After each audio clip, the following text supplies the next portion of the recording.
The United Kingdom's Ministry of Defense latest intelligence update on Ukraine, August 24, 2023. On August 19, 2023, President Vladimir Putin made a rare visit to the Southern Military District headquarters in Rostov-on-Don, approximately 100 miles from the front line. This headquarters hosts the staff running the war in Ukraine. Putin held a meeting with senior officers, including Chief of the General Staff General Valery Gerasimov, who continues to oversee Russian operations in Ukraine.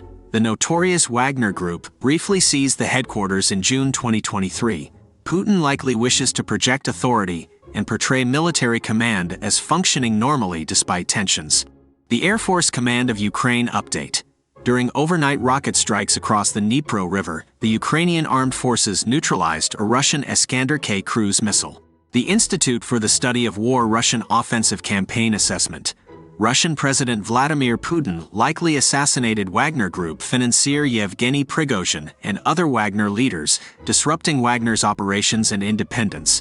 This ends Wagner's ability to operate independently of the Russian Ministry of Defense and reverse the Kremlin's efforts to subsume it following Wagner's armed rebellion in June. The Ministry of Defense has established new private military companies recruiting Wagner personnel, aiming to take over its operations abroad. Wagner has dismantled parts of its Belarus camp amid financial issues, and some personnel are returning to Russia after Prigozhin's death. It remains unclear if the Kremlin will allow Wagner to dissipate entirely or reconstitute it as a smaller Ministry of Defense subordinate organization. Restoring its quasi-independence under new leadership is unlikely. Overall, the assassinations decisively halted Wagner's autonomy bid, forcing it firmly under Kremlin control. Though some personnel grievances may emerge, the cause of Prigozhin's fatal plane crash is disputed. The Wagner Council of Commanders has not made a public statement, likely to avoid provoking the Kremlin.